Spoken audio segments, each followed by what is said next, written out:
Halo semuanya, balik lagi di playlist Saham Bank Series.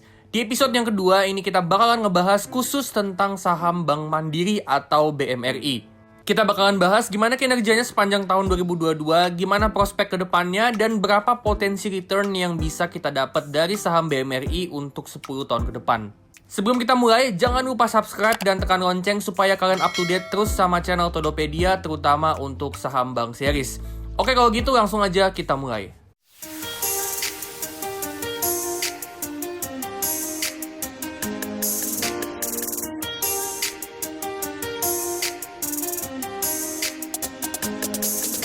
Oke, kita lihat ya kinerjanya BMRI atau Bank Mandiri. BMRI di tahun 2022 ini kinerjanya bagus dengan laba bersihnya yang naik 46%, yang didorong dari pendapatan bunga bersihnya naik 20%, operating income atau pendapatan operasi naik 17% year on year, terus pre-provisioning operating profit atau PPOP-nya naik 24% year on year. Beban provision atau pencadangannya juga turun 17%. Jadi ini growth yang bagus ya buat BMRI. Nggak cuma didorong dari provision atau pencadangannya doang yang berkurang, tapi pendapatan operasionalnya juga tumbuh dengan growth yang tinggi. Terus kalau kita lihat tren pertumbuhannya BMRI selama 10 tahun terakhir, kita bisa lihat di sini kalau dari tahun 2012 sampai tahun 2022, operating income sama net income-nya tumbuhnya konsisten banget dari tahun ke tahun. Dan growth-nya juga cukup bagus ya, rata-rata ada di 10-11% per tahun. Next kita lihat di sini, total loan atau kreditnya ini tumbuh 14%, ini growth yang cukup tinggi. Terus third party fund atau dana pihak ketiganya tumbuh 15%, yang didorong dari dana casa atau dana murahnya tumbuh 21% dan time deposit tumbuhnya 1%. Ini pertanda bagus ya, karena dengan pertumbuhan dana murah atau dana casanya lebih gede daripada time deposit, itu bisa ngebuat porsi casanya makin gede, dan kalau porsi casanya makin gede, itu bisa ngebuat BMRI ini makin efisien dari segi beban bunga. Next kita lihat di sini, price to earning 10 kali sama price to book value 1,9 kali. Ini kelihatannya masih cukup murah, tapi nanti kita bakal hitung berapa harga wajarnya BMRI itu dari berapa kira-kira growth dari EPS sama dividennya BMRI buat kedepannya. Dari segi profitability, ini net interest margin-nya bagus banget di 5,4%, terus return on equity-nya 18%, ini juga termasuk bagus. Cost of fund-nya di 1,6%, ini cukup bagus, terus rasio casanya 73%, ini termasuk bagus banget. Artinya BMRI ini dari segi efisiensi beban bunga sejauh ini bagus banget. Terus non-performing loan bisa di bawah 2%, ini bagus banget, artinya asetnya BMRI dalam kondisi yang sehat. Terus loan to deposit rasionya juga cukup oke di 80%. Capital adequacy ratio ada di 19,7%, ini termasuk lumayan bagus ya. Terus cost to income ratio ada di 42%, ini juga bisa dibilang lumayan bagus. Jadi BMRI ini bagus dari semua sisi ya, profitability-nya bagus, rasio dana murahnya bagus, kualitas aset sama likuiditasnya juga termasuk bagus. Next kita lihat komposisi kreditnya. Jadi BMRI ini nyalurin kreditnya itu paling banyak ke korporasi. Kita lihat di sini ya, porsinya 34%. Terus ke anak usaha itu 22%, ke komersil 16%, mikro 12%, 8% ke konsumer sama 5% itu ke UKM. Tapi kalau kita perhatiin lebih detail, pertumbuhan kreditnya BMRI itu paling gede disumbang dari segmen anak usaha sama mikro. Nah, kalau tren ini lanjut terus, terutama untuk segmen mikro, ini bisa bantu numbuhin pendapatan bunga sama net interest margin atau NIM-nya BMRI.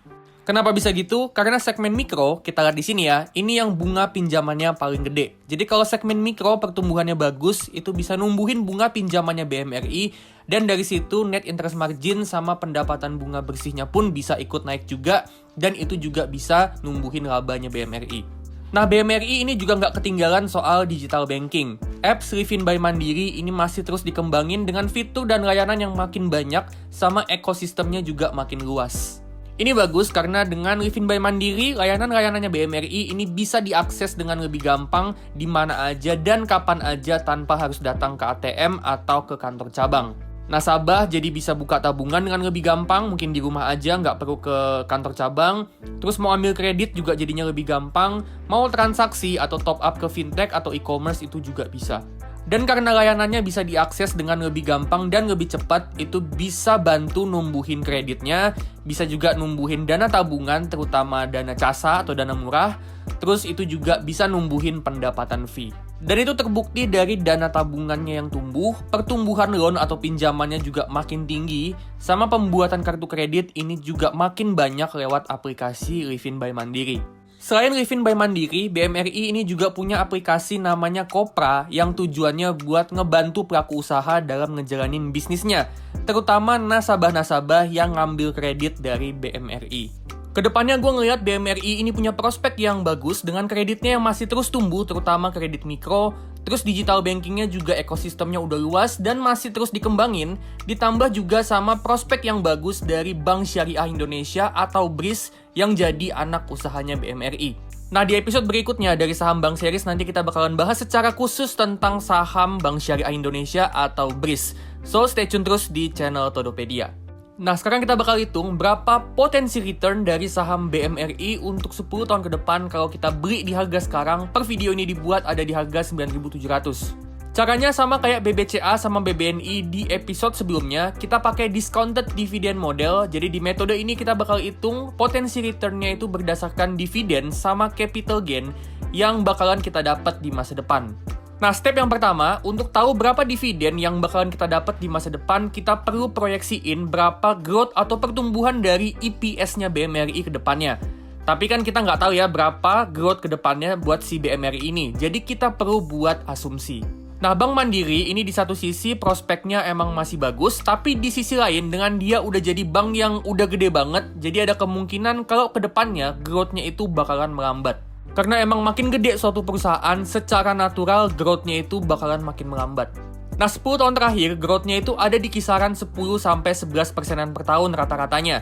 So, kita asumsiin aja, untuk high case, itu growth-nya bisa ngegas ke 12% per tahun dengan adanya ekspansi kredit, digital banking, dan dibantu juga dari pertumbuhannya Bank Syariah Indonesia atau BRIS.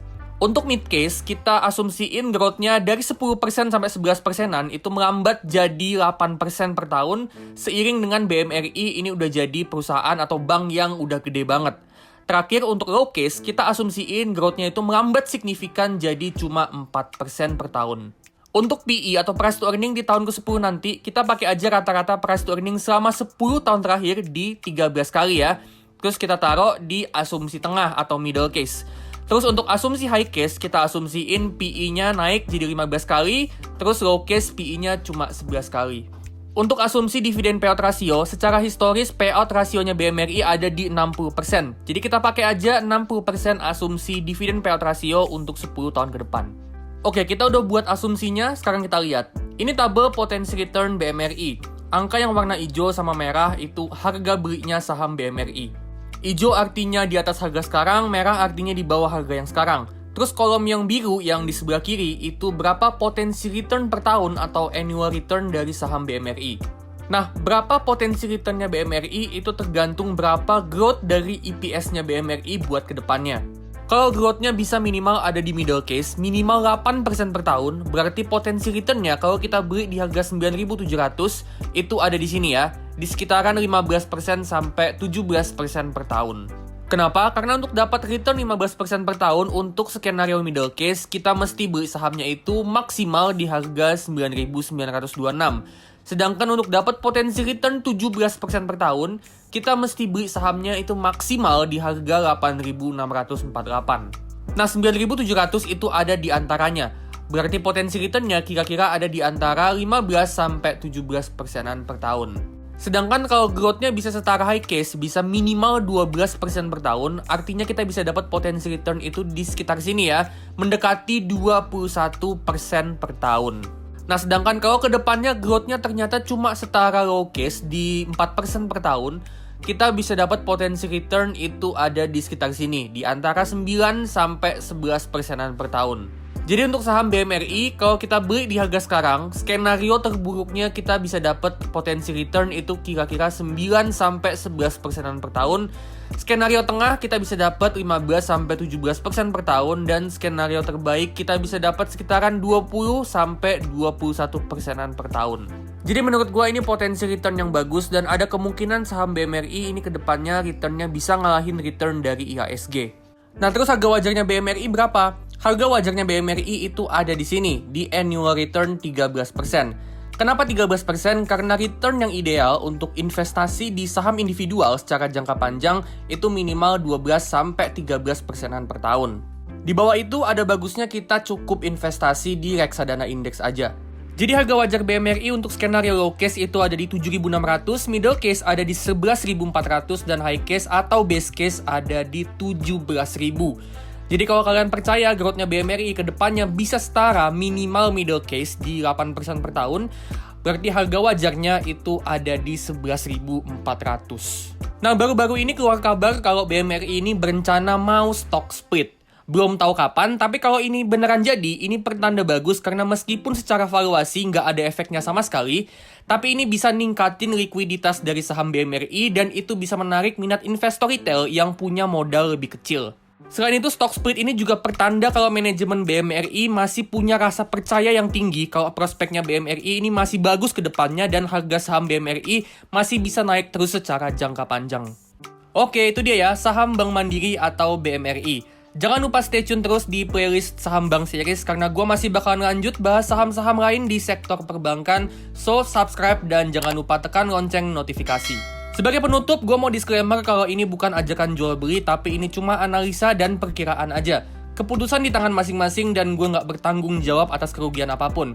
Oke, kalau gitu gue pamitan dulu dan sampai ketemu di video selanjutnya.